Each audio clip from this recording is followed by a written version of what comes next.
Muito bem. Tendo isso, vamos ver então essa ideia de cálculo da posteriori.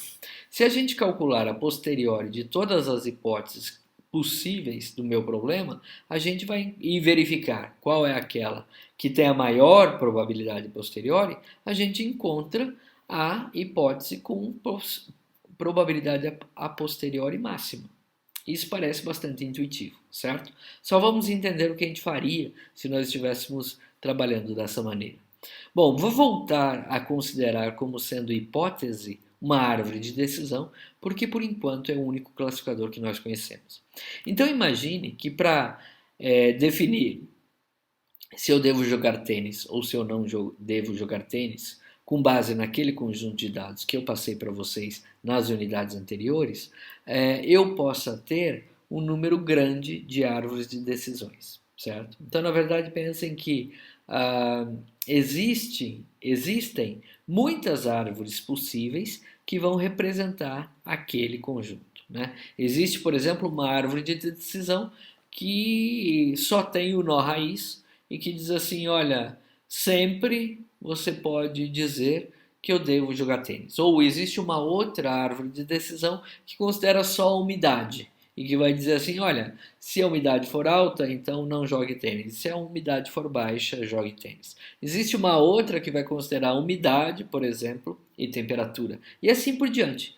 Então, todas as combinações possíveis aí das variáveis envolvidas no meu problema, elas podem ser usadas para se construir diferentes árvores de decisão.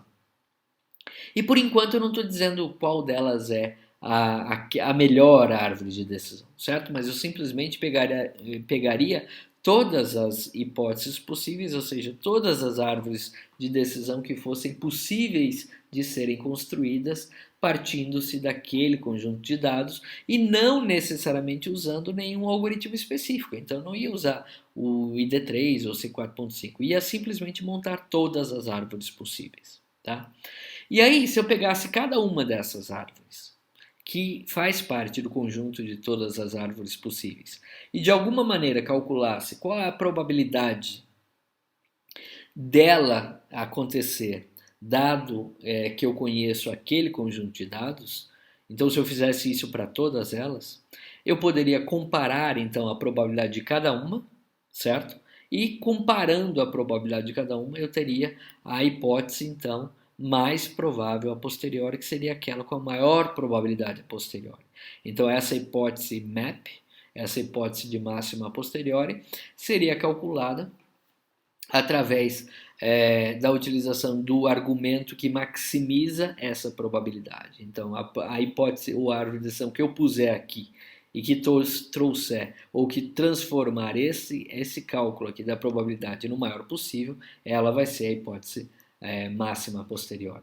Para fazer isso, eu posso usar o teorema de Bayes, que a gente acabou de ver na transparência anterior. Então, a probabilidade da hipótese ser verdadeira dado o conjunto de dados, ela pode ser calculada pela verossimilhança disso, ou seja, a probabilidade do conjunto de dados ser verdadeiro dado a hipótese, multiplicado pela probabilidade da hipótese, certo? Dividido pela probabilidade dos dados. Entendam que para eu tentar usar nesse meu exemplo, calcular qual é a árvore de decisão mais provável, eu estaria usando sempre o mesmo conjunto de dados. Significa então que não interessa qual seja essa probabilidade aqui, ia ser sempre uma constante, sempre o mesmo valor para cada árvore que eu fosse testar. Então eu não preciso disso e posso jogar fora, isso é bom, porque eu posso descartar esse termo da probabilidade de D, certo? Que é uma probabilidade difícil de calcular, então eu jogo fora. E o cálculo de qual a minha árvore mais provável a posteriori pode ser calculada como sendo a hipótese ou a árvore que maximiza esta multiplicação aqui da probabilidade do conjunto de dados dado a hipótese vezes a probabilidade da hipótese. Percebam que, para calcular a probabilidade do conjunto de dados dado a hipótese, eu posso tentar identificar quantas vezes a minha hipótese, ou seja, a minha árvore, acerta em instâncias desse meu banco de dados.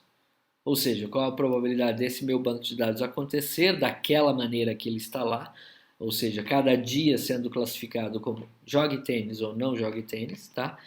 Se eu estivesse usando a minha árvore de decisão.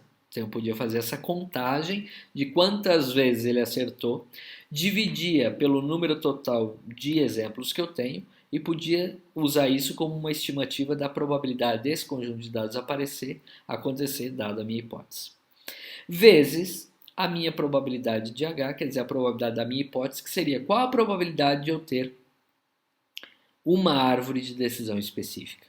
E aqui, eu já comentei com vocês, é difícil calcular, em alguns casos a gente não vai saber qual é a probabilidade de uma árvore de decisão acontecer, então a gente inicia ou chuta isso como sendo todas as árvores de decisão equiprováveis. Então elas têm a mesma probabilidade.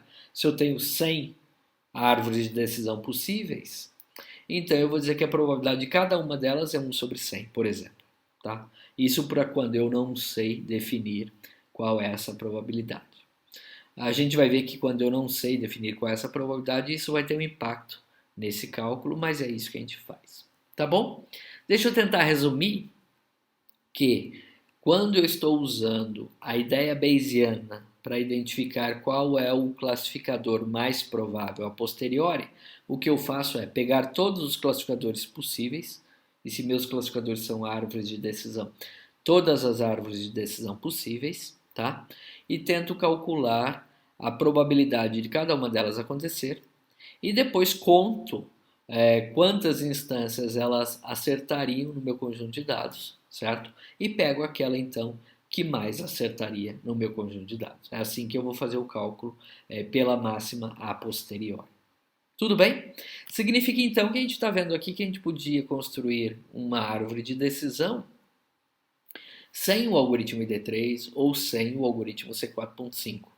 Mas também já é possível perceber aqui que se a gente fizer isso, o esforço computacional exigido é muito grande, né? Você vai ter que pegar todas as árvores possíveis, tá? Isso é uma combinação grande, então, em relação ao número de variáveis, é exponencial em relação ao número de variáveis. Então, é um algoritmo que demoraria demais. Se eu tiver um conjunto, então eu teria que pegar todas as árvores possíveis, certo? E para todas elas ver quantas instâncias cada uma delas acerta e quantas instâncias cada uma delas erra. E uma vez que eu tivesse terminado essa contagem de quantas acertam e quantas erram, para todas as árvores possíveis, aí eu ia ver qual ia acertar mais, qual ia acertar menos e escolher essa que acerta mais. É isso que eu estou dizendo que seria o processo de identificação do classificador através do formalismo Bayesiano. O que é bem intuitivo, concordam? Porque se eu disser, olha, eu tenho um conjunto de N árvores possíveis, o que é que eu faço para escolher a melhor? Se eu disser para vocês, olha, eu vejo aquela que acerta mais e uso aquela, isso é bem intuitivo. Então é isso que o processo de classificação bayesiana faz, tá? Só que calculando a probabilidade. Tudo bem? Bom, muito bem. Eu comentei com vocês que quando todas as hipóteses, ou seja, todas as árvores de decisão são equiprováveis a priori, então